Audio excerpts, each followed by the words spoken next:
Thank you very much, Nina. Thank you very much, everyone, for being here. I partly want to acknowledge our friends and now I understand colleagues from the police. It's very nice to have people from the police and the Home Secretariat being here. I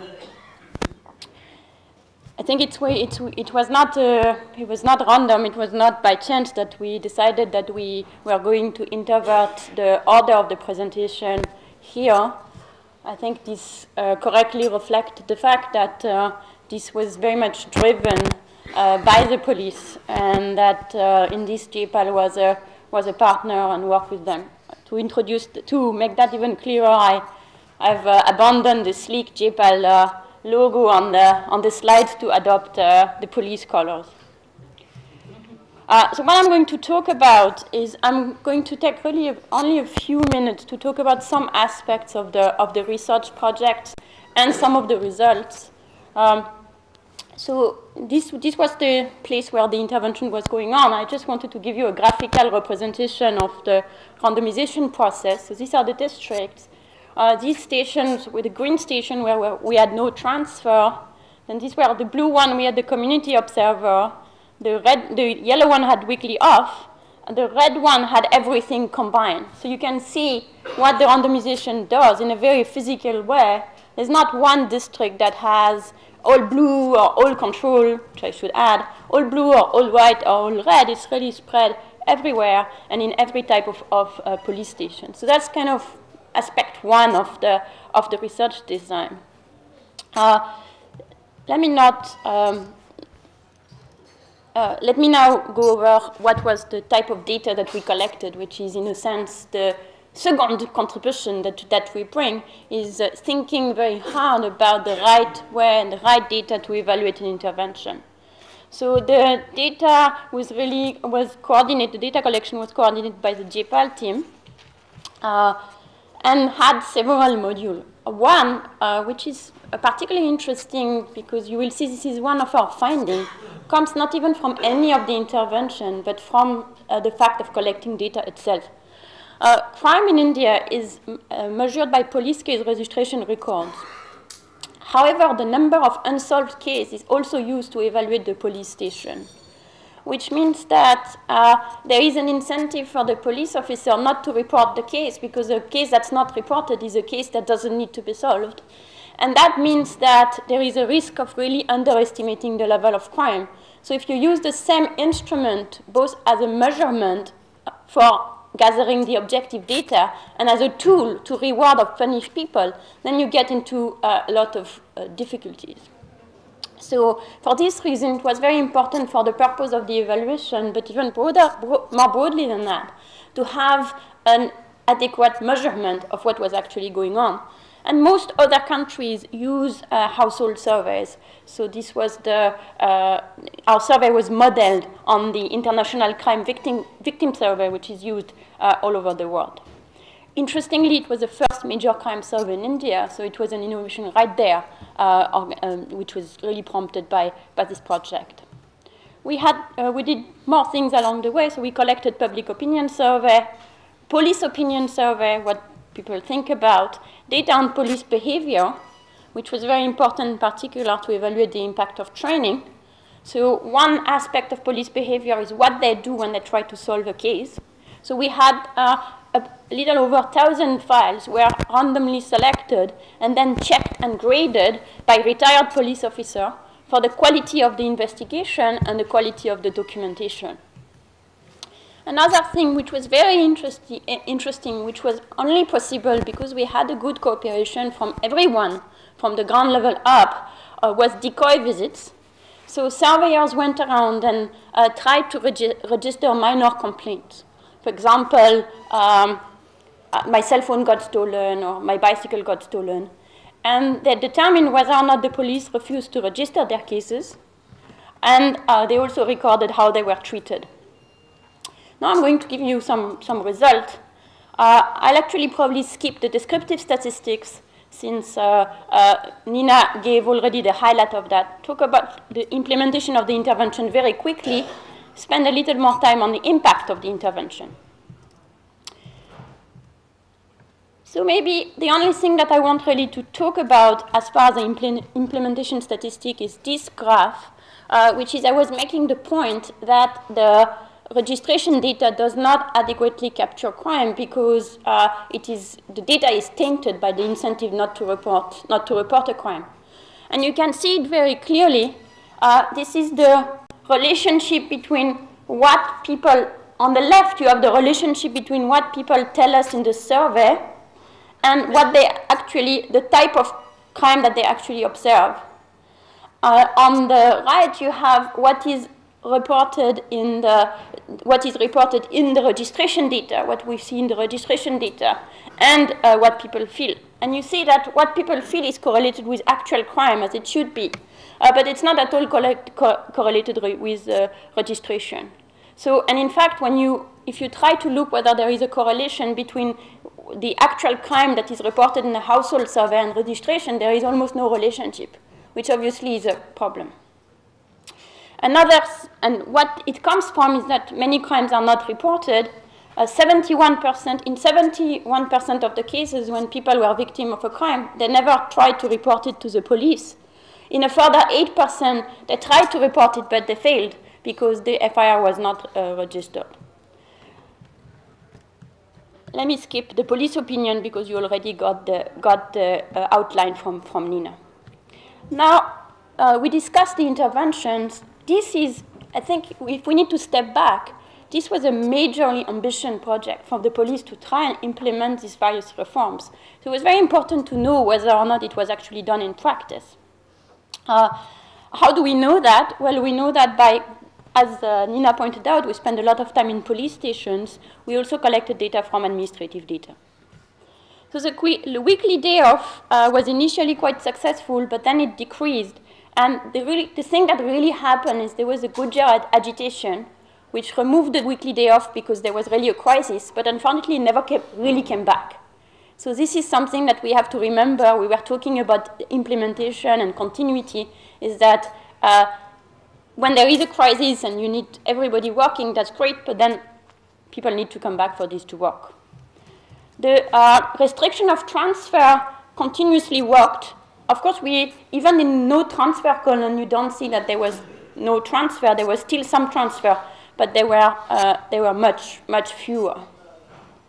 The community observer was never daily, but it sort of happened. So it was never a daily program, but it happened relatively regularly at about 1/2 to 2/3 of the day.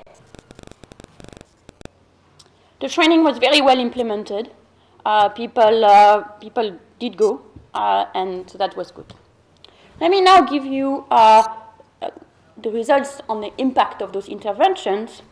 I'll conclude with what were the policy recommendations that the Rajasthan police together with JPAL came up with, and then Nina will take over to discuss what happened with those recommendations.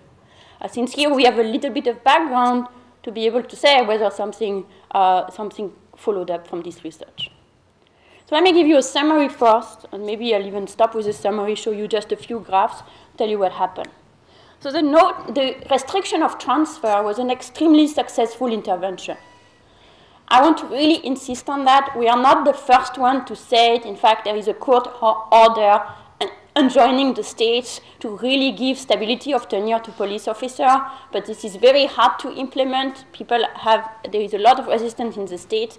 Yes, it's an intervention that is free, and you can see that it really is effective. It increased the crime victim satisfaction by 30%.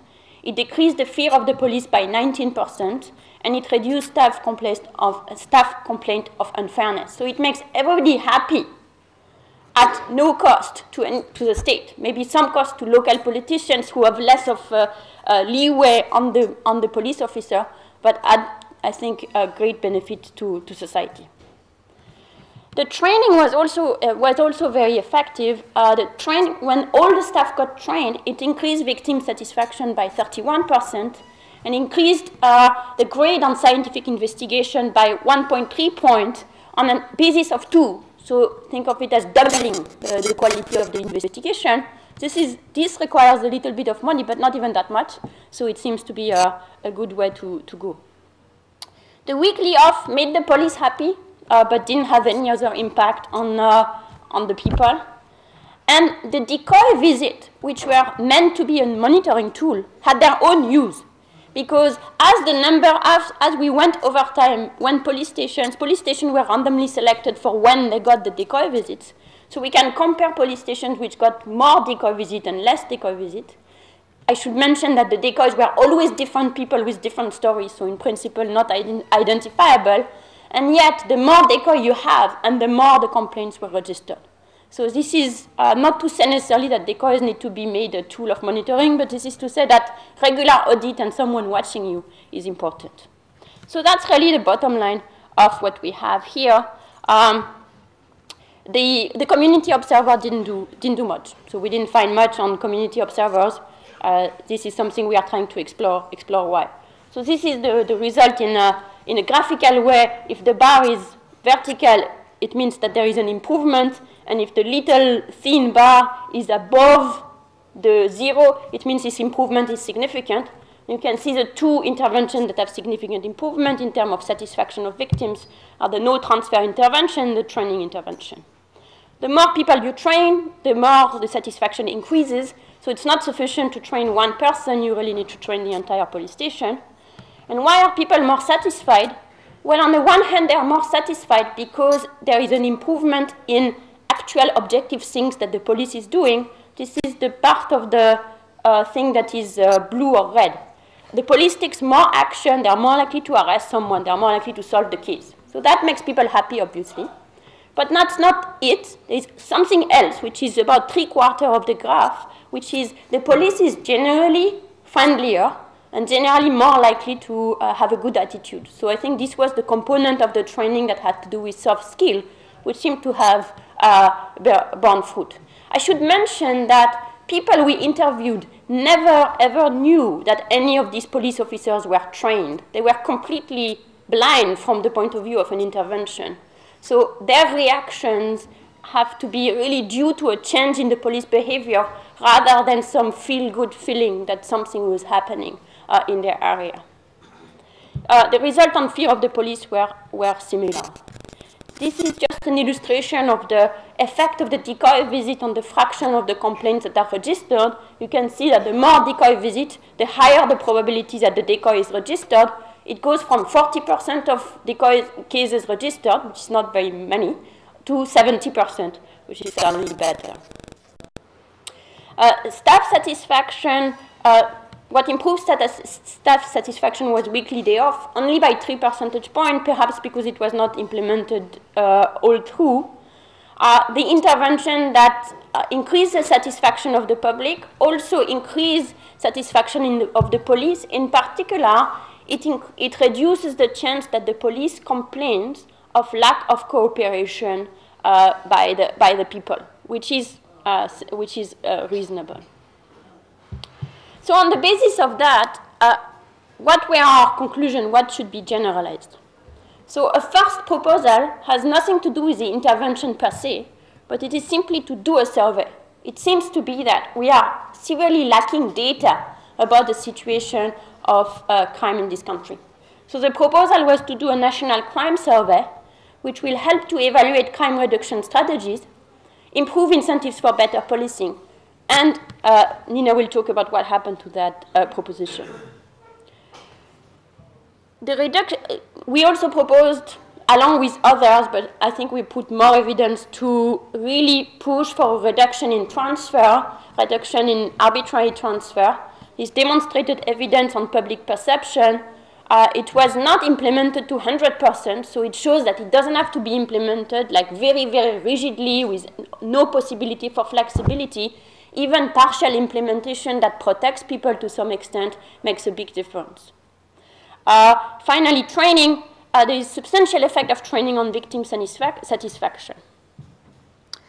The decoy visit is not, then there is some form where we have no immediate recommendation. The decoy visit worked, quote unquote, but it's not very clear how they could be generalized. How would a large implementation work? So we think it's an interesting fact that having people watching over you works, but we don't know how, we wouldn't recommend generalization. The weekly off had limited impact. it was also not implemented in the systematic way. So it is possible that we need to think about ways to work in the police station such that it would be possible to implement a weekly off and then try again and see whether it worked better. Likewise, the community observers didn't really have any perceptible impact on police behavior, performance, or satisfaction.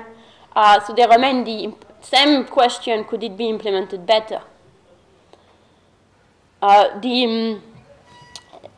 So then I think that I'm going to now give it back to Nina, who not only has the first word but the last word, to say what happened on this presentation, on this recommendation after we made them.